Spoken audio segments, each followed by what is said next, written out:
മുൻ കേന്ദ്രമന്ത്രി സുഷമ സ്വരാജ് വിട പറഞ്ഞിട്ട് 5 വർഷം. സുഷമ സ്വരാജിന്റെ ചരമവാർഷികത്തിൽ ബിജെപി എംപിയും മകളുമായ ബാസുരി സ്വരാജ് ആദരാഞ്ജലി അർപ്പിച്ചു.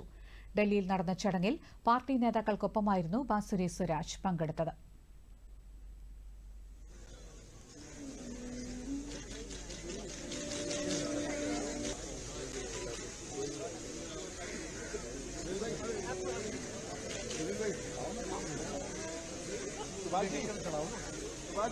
अरे मैडम थोड़ा सा साइड हो जाइए आप।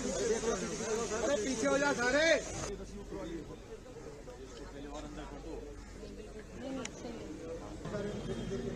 भाई पीछे को आ जाओ।